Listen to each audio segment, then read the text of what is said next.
Being a feminine woman is not just something that benefits the man that you marry. It is something that benefits everyone around you, men and women. If you are a mother, it will benefit your daughters, it will benefit your sons. It will help you to navigate the world in a way that is more seamless for you. Because one of the things that I find is most of us, not just women, are very on guard, and we expect the worst out of every situation, and we feel like we have to anticipate what's going to happen. And so we act in a way that is very aggressive, that is very protective of ourselves, and that is very much so anticipating worst case scenario. And the thing about femininity is we talk about femininity in our society now as a means of, like I keep calling it, like cosplaying, where there's some people that teach femininity and they're teaching it from the external. Put these clothes on, wear this type of dress, make sure that your hair looks like this, make sure that your makeup is done, always keep your nails done, make sure you have clean and healthy skin. And those things are absolutely great, because I'm not going to sit here and pretend like we don't see people first before we get to experience them. And the external portion of femininity is very important, especially in first impressions, because a person sees us before they ever get to experience who we are as a person. So the attractiveness initially is not, oh, I was attracted to her because she was a good person. No, you were attracted to her. Maybe she had a nice smile. She had pretty teeth. She had a beautiful face. She had long flowing hair. You liked the way that she dressed, but you were not attracted to her personality because you saw her with your eyes first. Her personality is a reason that would have made you stay. And so I think it's important that we discuss femininity, but wholeheartedly, because like I said, we have the external, but then we rarely talk about what it is to be a feminine woman. And I'm going to always talk about these things from the perspective of a woman of God. And I think that femininity starts with walking in the fruit of the Spirit.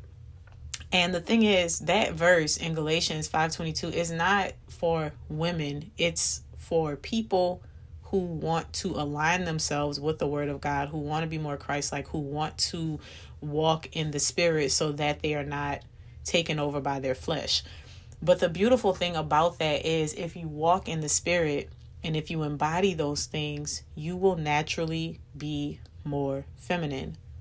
So, for instance, Galatians 5:22 says, "But the fruit of the Spirit is love, joy, peace, long-suffering, gentleness, goodness, faith, meekness, temperance. Against such there is no law. And they that are Christ have crucified the flesh with the affections and lust." But I want to go back to 22, where it lists off the fruit of the Spirit. It's love, joy, peace, long-suffering, gentleness, goodness, faith, meekness, temperance.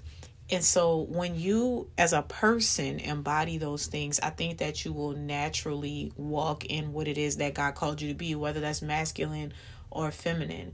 Because truth be told, these are things that will help you to be more masculine, but these are also things that will help you to be more feminine.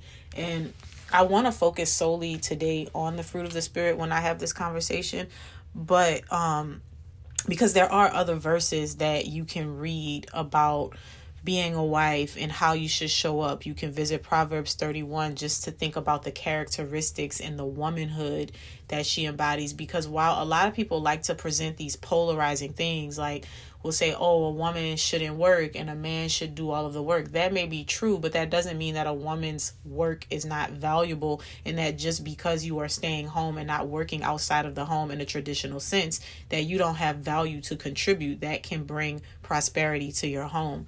But again, I don't want to get into that. What I want to focus on is this idea of femininity and how it is beneficial to everyone. And so we often have femininity being painted as this tool to be used. And I talked about this in a recent post where I say, we understand that men like strippers, they love exotic women, they love this. And, they love the softness and they want to go and see these women and they spend time with these women. But we don't recognize that it's not really that they love a stripper. It's that they love femininity in a woman.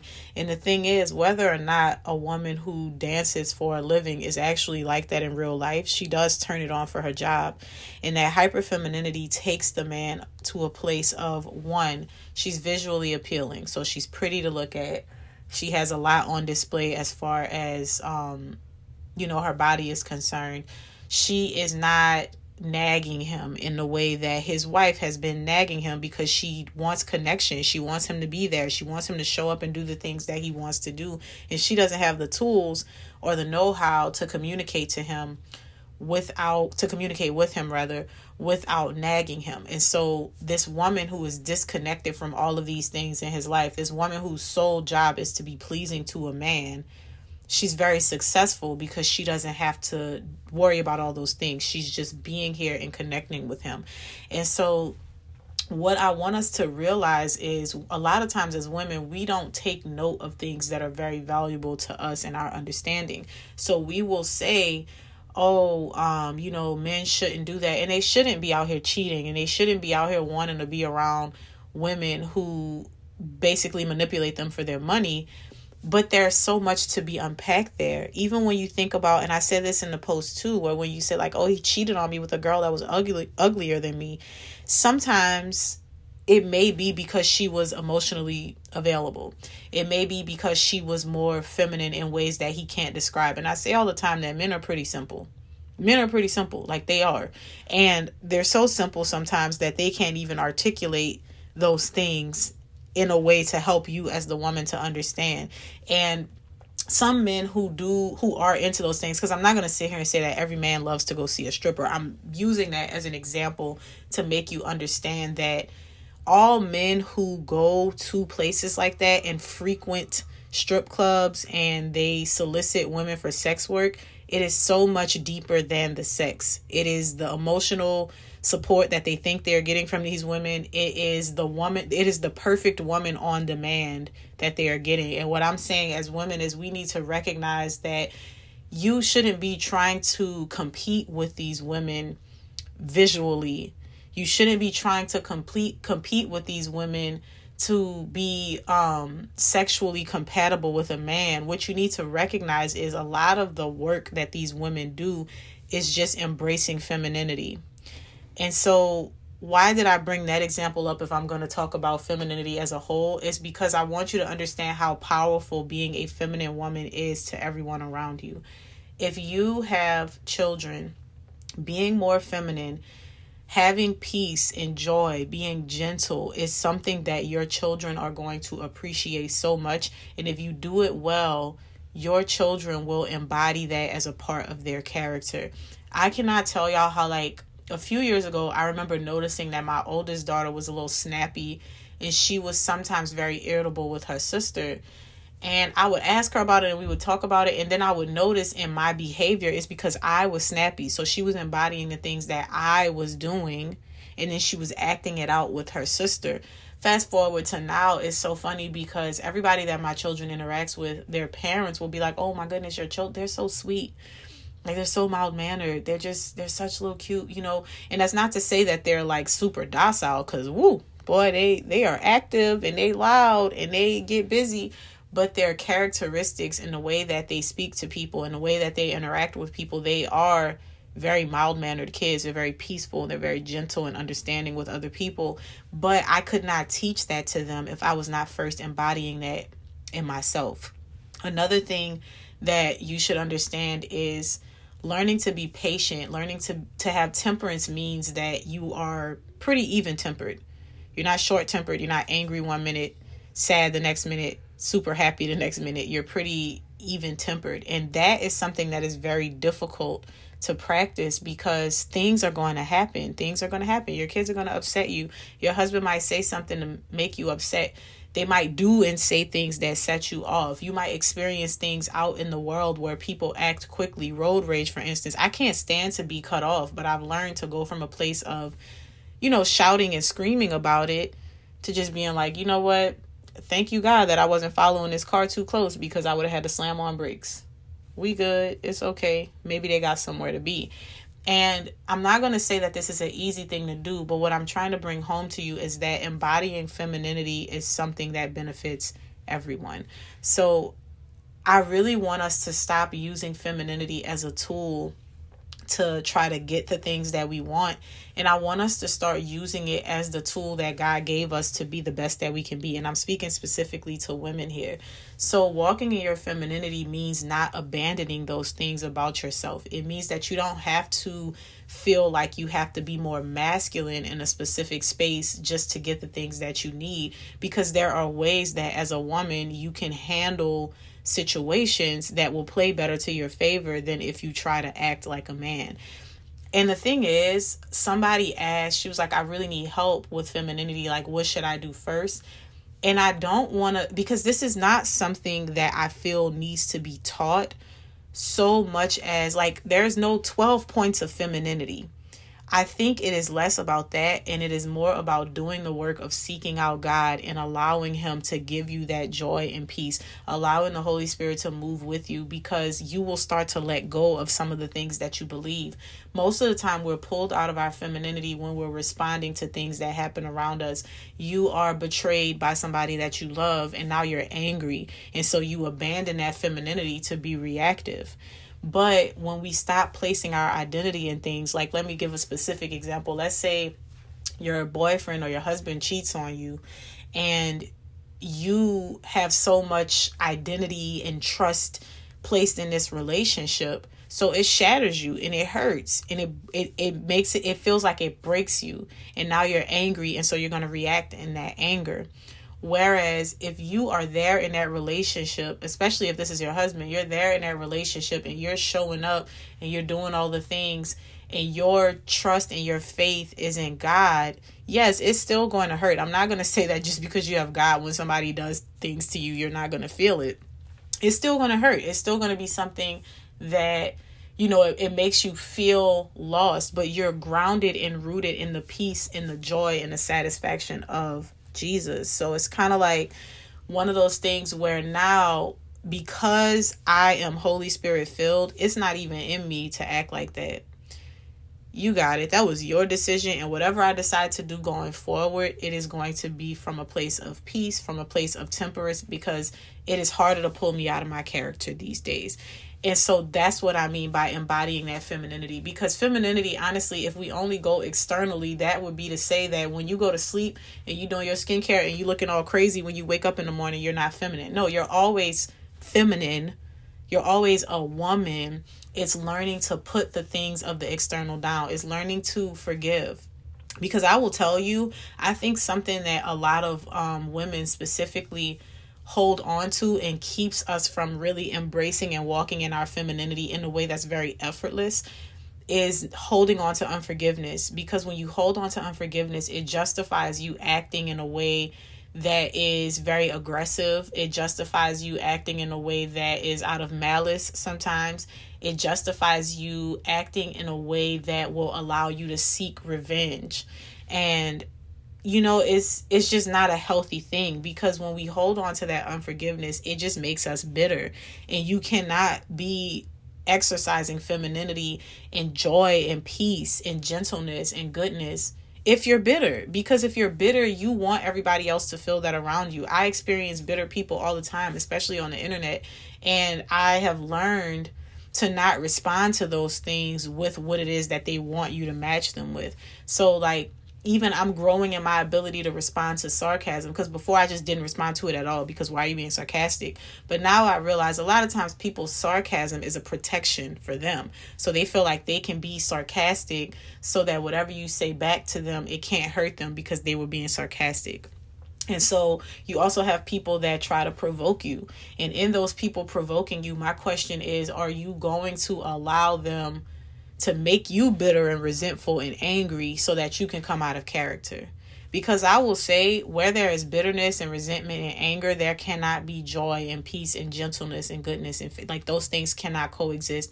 And I think that's the beauty of understanding walking in the fruit of the Spirit. Because when you are Holy Spirit filled, it's not to say that you don't feel those things. You can experience hurt. You can experience frustration. There's righteous anger. Those things are real. Right? But what I'm saying is, you can't consistently be Holy Spirit filled and be filled with anger and be filled with bitterness and be filled with you got to let those things go. And so when people ask me like, oh, well, what do I do to be more feminine? I think that in a way that you can learn, like, oh, you got to do your hair, you got to do your nails. People are looking for a checklist, and there's no real checklist. There's just this surrendering that needs to happen. You need to make this conscious effort to surrender, like let go of anger, let go of all of these emotions. And I'm not telling you not to feel those things, because you're going to feel frustration. You're going to feel anger. You're going to be embarrassed sometimes. You're going to be hurt. You're going to feel all of those things. I'm not telling you to be a robot.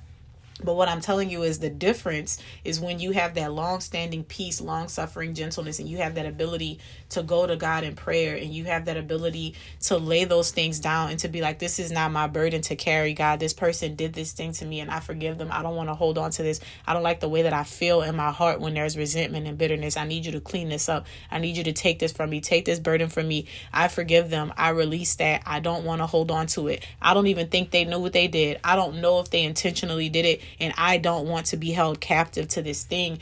And the thing is, we don't like to do that because we enjoy holding on to unforgiveness. We enjoy holding on to that because, like I said earlier, it justifies everything that we do. So if I've been hurt and I can hold this unforgiveness over here, I can act however I want, all in the name of, well, you hurt me. But you got to let that stuff go. And so when we can learn to do that, like I said, there's no steps, there's no checklist per se. Maybe I'll sit down one day and compile like a little thought log or a set of steps that you can take to regularly embody those things. But it's not really a checklist so much as it is an experience of turning those things over and letting it go and allowing Holy Spirit to reside within you. And so when I say that femininity impacts everyone, you will be more pleasant to be around. I realize that it also is a great regulator for relationships, because there are some people who simply can't be around me anymore. And I used to think that maybe I did something to these people or like I was doing something to turn people away. But growth and maturity has had me realize that there are some people who can't be in my presence, not because I've done or said anything to them, but because they cannot handle femininity in its truest form. And that's not a flex, that's not a brag, that's just an observation. So that's a good thing for me too, because I don't want to be exhausting myself around people who are going to constantly drain me of my energy. So when you're being feminine too, something else that happens, and I think this is also just in part with me being a big sister, people want to be around you more, people trust you more, people feel comfortable in talking to you. People feel good in your presence, and you make people feel welcome without having to do too much. Because I'll say, outside of talking about things that I'm passionate about, I'm not a very chatty person, but I noticed that people love to be around me, whether or not we're having a conversation, whether or not we're engaging in anything. People just love to be around me. And I've realized that just has a lot to do with allowing God to do work in me, and to continually let him purge me of these things that make me human, all these things that make me imperfect. And so one of the things that I've noticed too is being more feminine has helped me in dealing with my youngest child. This boy is a riot. Do you hear me? He is very adventurous. Every other day it's like, okay, he's my biologist, he's my scientist, he's my architect. I don't know what this child is going to do, but he challenges my patience every day because he's so active. And he's so busy, and he gets into everything in ways that you cannot imagine, in ways that I've never experienced with a child. Do you hear me? And so embodying that femininity has also helped me to not lose my mind sometimes, because he tries it. And I'm not meaning to say, because he's not bad at all. Like, my child is not, he's not disrespectful or anything like that. He is just busy. He is curious. And when I tell you, if I did not have the patience, if I was not filled with joy and peace, if I was not able to reflect and be in a state of gratitude for the most part, that boy, I would be in a shouting match every day, because he would be constantly driving me crazy. And so my femininity also benefits him in a way that I hope when he's older, he can recognize that, maybe if he can't even articulate it, but he would know to look for those values in a woman too. And so not only is it him, but I mentioned like my daughters and how they behave towards people, obviously my husband and other members of my family. It is just something that helps me to navigate the world, even when like I go to the grocery store. Like, men go out of their way to help me, and they don't want anything from me. And I noticed that a lot of times as women, one of the complaints that we have is like, well, men are not good to women unless they want something from them. And I would beg to differ, because I've noticed that in being more feminine and in really, like I said, everything that I've been saying up to this point in this episode, surrendering and just operating in the way that God called me to be, men go out of their way to help me and they want nothing from me. Men will compliment me. They say, man, your husband is so, they don't want that. I have not had a man ask me for my number in a very long time. And the last time that happened, it was because he didn't realize I was married. And when I told him that I was, he moved on. There was no ill feel, like nothing like that. And I'm not saying men aren't asking me because they're not noticing me and appreciating who I am. But they don't want anything from me but to just bask in the aura of femininity, but to help a woman. Like there are times when I go to the grocery store and it's like, hey, ma'am, do you need me to help you with your bags? Like, do you need me? I see you got the baby and it's going like, do you need help? Do you need assistance? Can I get the door for you? And I love that. That's something that when I was younger, I didn't understand how powerful that was. And I would get annoyed and I would feel like, oh, he just want to talk to me. But there's something so beautiful about being able to be a beautiful woman and to exist in this world and to have men willing to serve you and to do things for you without wanting anything in return. And I think that that's a healthy thing that we've just gotten away from. And we like to say that chivalry is dead, but I would beg to differ. I think that chivalry is still there, but I think that men withhold it because of the way that we act in society, right? I think men are starting to behave in a way that is reflective of some of the habits and practices of women. So I don't think that we can just say that chivalry is dead. I don't think that we can say that all men are this type of way or men are changing because of XYZ. If men are changing, it has to be something that we're also changing too. Because I will say too, something that I believe is that even if they don't say it, I think that men do everything for the validation of women. I do. I'm still one of those people that thinks that. And so if we were not making them think that the things that they were doing was okay, they wouldn't do it. They would not do it. So if we as women want to see men stop procreating and leaving the babies behind, and again, this is not, you have to listen very intently to what I'm saying, because what I'm not saying is you can make a man do something, but what I'm saying is men seek the approval of women. So if we would just stop fighting with them and stop trying to overtake the world and stop trying to be overly masculine and stop trying to dominate everything and stop trying to push them down and make them feel powerless, and instead just existed in a way that we're called to exist, lift them up, because we don't have to tear men down for us to feel good. We can lift them up and we don't lose anything. I don't lose anything by affirming my husband. If anything, I gain. Because if he could go out there and feel good about himself and dominate the world, that's going to come back to me tenfold. I don't have to make my son feel bad about himself. That's not going to do him any good, because then he's going to go out into the world and be a deviant and seek validation from everyone else because his mom isn't giving it to him. And I think that the more that we realize that and the more that we understand that, we could understand that being more feminine is actually doing a good service to the world. Being more feminine is going to naturally open up doors for you, figuratively and literally. Is going to naturally allow your life to be easier.